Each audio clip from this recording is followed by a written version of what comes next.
दोस्तों, आज की जो कहानी मैं आपको सुनाने जा रहा हूँ, इस कहानी में भगवान बुद्ध ने हमें हमारी 4 पत्नियों के बारे में बताया है। तो आइए जानते हैं कि वह 4 पत्नियाँ कौन सी है जो बुद्ध ने हमें बताई है। तो चलिए कहानी को शुरुआत करते हैं। एक आदमी की 4 पत्नियाँ थीं।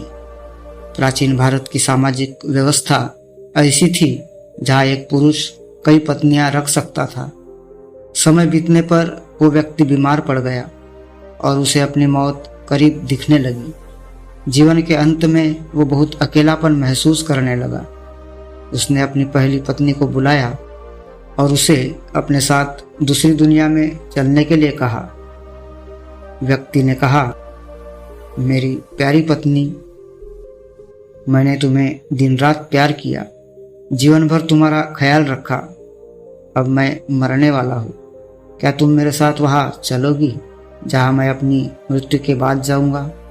उसे उम्मीद थी कि उसकी पहली पत्नी का जवाब हाँ ही होगा, लेकिन उसने जवाब दिया, मेरे प्यारे पति, मुझे पता है कि आप हमेशा मुझसे प्यार करते थे और अब आपका अंत करीब है।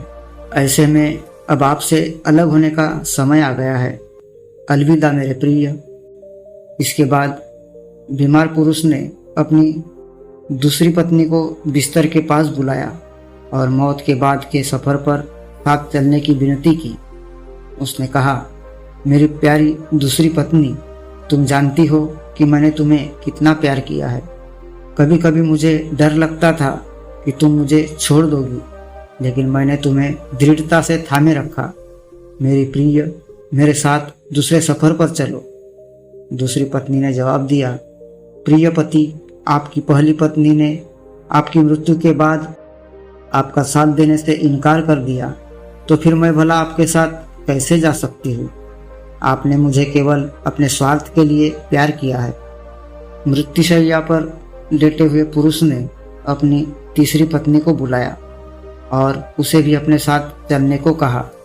तीसरी पत्नी ने आंखों में आंसू भरकर उत्तर दिया, मेरे प्रिय, मुझे आप पर दया आ रही है और अपने लिए दुख हो रहा है, इसलिए मैं अंतिम संस्कार तक आपके साथ रहूंगी। इस तरह तीसरी पत्नी ने भी उसके साथ चलने से इनकार कर दिया। जब तीनों पत्नियों ने उसकी मृत्यु के बाद उसका अनुसरण करने से इनकार कर दिया, तब उसे याद आया कि उसकी एक और पत्नी है और उसकी चौथी पत्नी, जिसकी उसने ज़्यादा परवाह नहीं की थी। चौथी पत्नी के साथ उसने हमेशा एक दासी की तरह व्यवहार किया था और हमेशा उसे दुत्कारा था। पुरुष ने सोचा कि अगर वह अब उससे अंतिम सफर पर साथ चलने को कहता है तो वह निश्चित रूप से मना कर देगी। हालांकि वो इतना ज़्यादा डरा हुआ था और अकेलापन महसूस कर रहा था कि उसने अपनी चौथी पत्नी से भी दूसरी दुनिया में साथ चलने की गुजारिश की।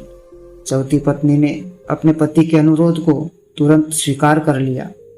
चौथी पत्नी ने जवाब दिया। पति के अनुरोध करने पर चौथी पत्नी ने कहा, मेरे प्यारे पति, मैं तुम्हारे साथ जाऊंगी। कुछ भी हो, मैं हमेशा आपके साथ रहने के लिए दृढ़ संकल्पित हूँ। मैं आपसे कभी अलग ही नहीं हो सकती। यह कहानी है एक आदमी और उसकी 4 पत्नियों की। इन 4 पत्नियों का क्या मतलब है? गौतम बुद्ध ने कहानी समाप्त करते हुए कहा, प्रत्येक पुरुष और महिलाओं की 4 पत्नियां या पति होते हैं और हर एक का खास मतलब होता है। पहली पत्नी या साथी हमारा शरीर होता है, जिसे हम दिन रात प्यार करते हैं। सुबह के समय हम अपना चेहरा धोते हैं, कपड़े और जूते पहनते हैं, हम अपने शरीर को भोजन देते हैं। हम पहली पत्नी की तरह अपने शरीर का ख्याल रखते हैं, लेकिन दुर्भाग्य से जीवन के अंत में शरीर यानी पहली पत्नी हमें अगली दुनिया में नहीं ले जा सकती है। शव का अंतिम संस्कार किया जाता है। बुद्ध ने कहा, जब अंतिम सांस हमारे शरीर को छोड़ती है तो चेहरे का रंग बदल जाता है और हम अपने उज्जवल जीवन को खोने लगते हैं। हमारे प्रियजन इकट्ठा होकर विलाप कर सकते हैं, लेकिन इसका कोई फायदा नहीं होता है। ऐसे समय में शरीर को अंतिम संस्कार के लिए एक खुले मैदान में रख दिया जाता है और सिर्फ सफ़ेद राख बच जाती है। यह हमारे शरीर का गंतव्य है। दूसरी पत्नी हमारे भाग्य, भौतिक चीज़ों, धन संपत्ति, प्रसिद्धि, पद और नौकरी को दर्शाती है। हम इन सभी भौतिक चीज़ों से काफ़ी जुड़ाव महसूस करते हैं, जिसे पाने के लिए हमने कड़ी मेहनत की है। हम इन चीज़ों को खोने से डरते हैं और बहुत कुछ पाने की इच्छा रखते हैं, लेकिन इनकी कोई सीमा नहीं है। जीवन के अंत में ये चीज़ें मृत्यु तक हमारा पीछा नहीं कर सकती। हमारे भाग्य ने जो भी इकट्ठा किया है उसे हमें छोड़ना ही होगा। हम इस दुनिया में खाली हाथ आए हैं और मृत्यु के समय भी हमारे हाथ खाली ही होंगे। हम अपनी मृत्यु के बाद अपना भाग्य पकड़कर नहीं रख सकते। जैसे दूसरी पत्नी ने अपने पति से कहा था, तुमने अपने अहंकार और स्वार्थ के लिए सिर्फ मुझे अपने साथ रखा और अब अलविदा कहने का समय आ गया है। बुद्ध कहते हैं कि तीसरी पत्नी का अर्थ या हमारे रिश्ते नाते रिश्तेदारों से है। यह हमारे माता पिता, बहन भाई, सभी रिश्तेदारों, दोस्तों और समाज की तरह है।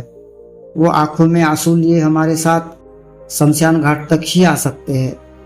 वो हमारे लिए दुखी और उदास रहते हैं। इसलिए हम अपने शरीर, भाग्य और समाज पर निर्भर नहीं रह सकते। हम अकेले आते हैं और अकेले ही इस दुनिया से जाते हैं। मृत्यु के बाद कोई हमारा साथ नहीं दे सकता। चौथी पत्नी का क्या है मतलब? बुद्ध ने कहा, चौथी पत्नी हमारा मन या चेतना है। जब हम गहराई से यह पहचान जाते हैं कि हमारा मन क्रोध, लालच और असंतोष से भरा हुआ है, तो हम अपने जीवन को अच्छे नज़रिए से देख पाते हैं। क्रोध, लोभ और असंतोष कर्म के नियम है। हम अपने कर्म से कभी पीछा नहीं छुड़ा सकते हैं। जैसा कि चौथी पत्नी ने अपने मरते हुए पति से कहा था, तुम जहाँ भी जाओगे मैं तुम्हारे पीछे चलूंगी। इसी तरह हमारे कर्म भी हमारे साथ ही चलते हैं। दोस्तों, उम्मीद है इस कहानी से आपने बहुत कुछ सीखा होगा और वीडियो आपको पसंद आया होगा। तो वीडियो को लाइक करें, शेयर करें तथा इसी प्रकार की नई नई कहानियाँ सुनने के लिए चैनल को सब्सक्राइब अवश्य करें। तो जल्दी मिलते हैं एक नई कहानी के साथ एक नए वीडियो में। तब तक के लिए आप अपना ख्याल रखिए। धन्यवाद।